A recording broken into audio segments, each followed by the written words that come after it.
Olá, ouvintes! Sejam bem-vindos, bem-vindas e bem-vindes ao podcast da revista Quixadá. Sou Larissa Fernandes, professora de língua portuguesa no município de Quixadá, Ceará, e junto com a professora doutora Maria Valdênia da Silva, docente da Universidade Estadual do Ceará, produzimos o artigo Saberes Ancestrais e a Contação de Histórias, a importância da oralidade na educação básica brasileira. Nesse episódio, apresentarei algumas reflexões sobre o papel da contação de histórias na formação humana e sobre como esses saberes ancestrais podem fortalecer o processo educativo nas escolas públicas brasileiras. A sociedade brasileira é profundamente marcada pelas culturas indígenas e africanas, que influenciam diretamente a identidade nacional.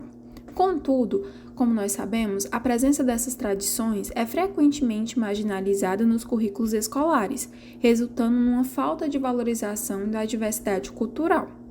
A contação de história, práticas ancestrais dessas culturas também apresentam-se como uma poderosa ferramenta pedagógica para suprir essa lacuna. Nesse artigo, nós analisamos como a contação de histórias é destacada e aplicada nas leis 10.639 de 2003 e na lei 11.645 de 2008, que incentivam o estudo da história e da cultura indígena e afro-brasileira.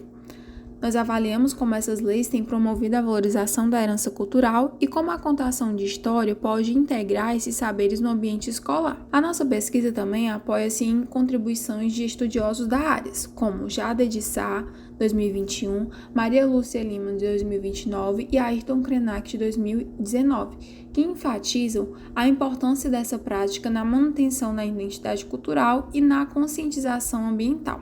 Também apontamos os desafios na implementação dessas práticas e na sua importância para o currículo escolar, visando uma educação mais inclusiva e representativa. Então, o nosso texto, ele teve como objetivo também não apenas explorar a influência dessas tradições orais na educação em território nacional, mas também contribuir para uma discussão mais ampla sobre a importância de se integrar essas práticas no currículo escolar. Então, para fazer isso, nós também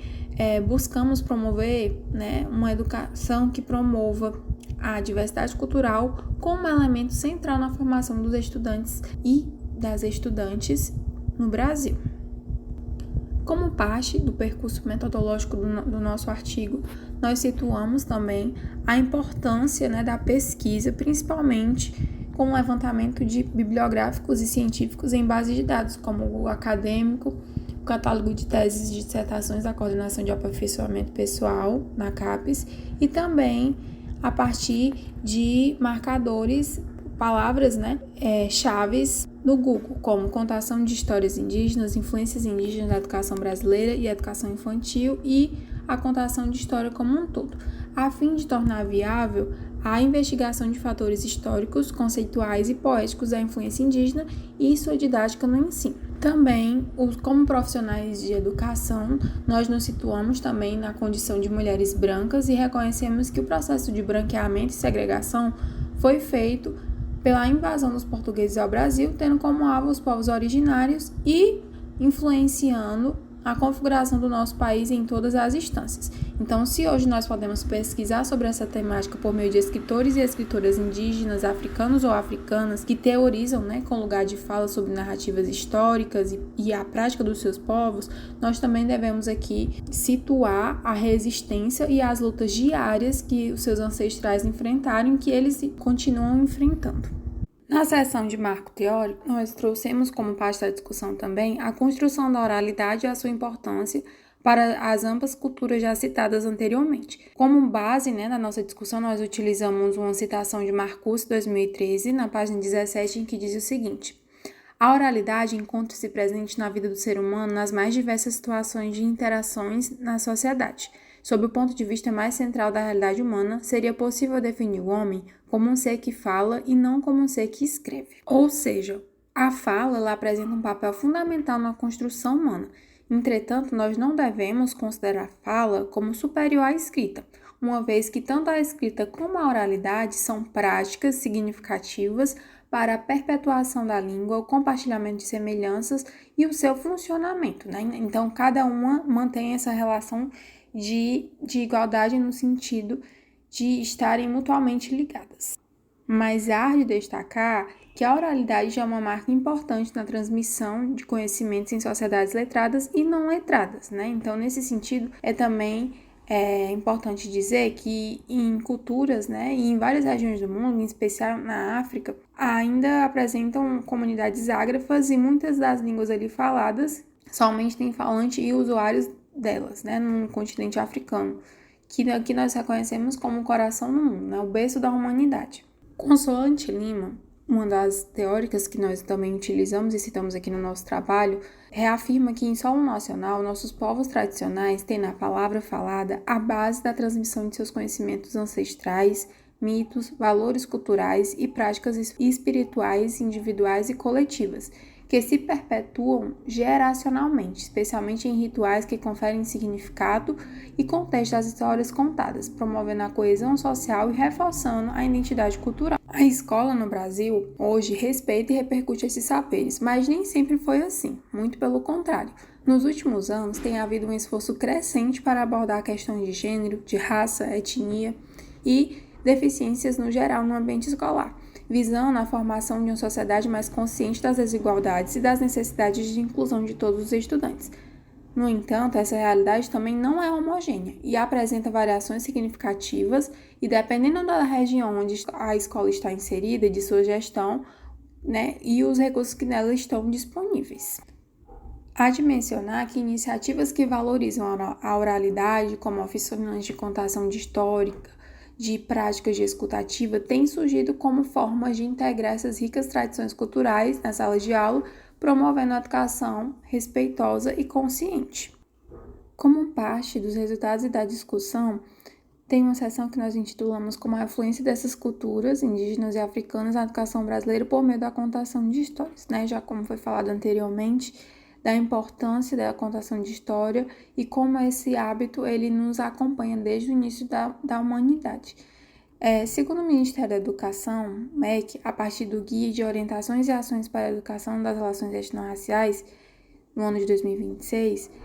os dados mostram que a representatividade das culturas étnicas nos currículos escolares ainda é bastante limitada, refletindo a necessidade de inclusão. Iniciativas, como já faladas anteriormente, como a contação de história, promove não apenas a valorização das narrativas, mas também o desenvolvimento da empatia e do respeito entre os estudantes. Também mencionamos a importância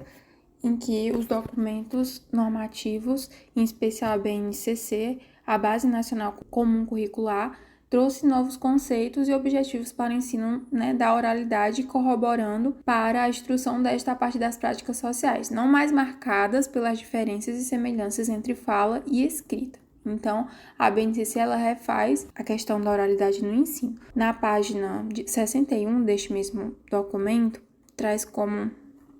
premissa possibilitar aos estudantes participar de práticas de linguagem diversificadas, isso para os anos iniciais, tanto para também os outros anos, mas o documento aborda a linguagem a partir das relações humanas que se concretizam por meio das práticas sociais mediadas pela multiplicidade. O autor Ayrton Krenak, com o livro Ideias para Adiar o Fim do Mundo, também contribui para a divulgação das histórias e narrativas de seu povo. Ele ressalta que as histórias não são apenas relatos do passado, mas sim por meio dessas para se compreender e se viver o presente e o futuro de maneira étnica e sustentável. Sugere igualmente que a contação de história deve ser vista como um exercício de reconexão com a natureza e com o coletivo, oferecendo lições sobre a coexistência harmoniosa com o meio ambiente. Então, essa perspectiva é também fundamental para a educação brasileira, porque promove um modelo de ensino que não apenas reconhece a sabedoria indígena, mas também a utiliza para promover práticas de ensino que fomentam a responsabilidade em todos os quesitos. Por fim, nas considerações finais, nós abordamos, a importância dessa contação de história para a nossa formação, mas também para o nosso reconhecimento como pessoas que vivem em um determinado país, uma determinada região, e de como a nossa diversidade cultural é importante, é necessária e precisa ser reverenciada. Davi Koppeala reforça a ideia de que as histórias orais desempenham um papel vital na resistência cultural e na preservação da diversidade em um mundo globalizado. O teórico também destaca que a narrativa oral sustenta a identidade cultural e oferece uma alternativa viável para uma educação que celebra a valorização e a pluralidade cultural. Inferimos,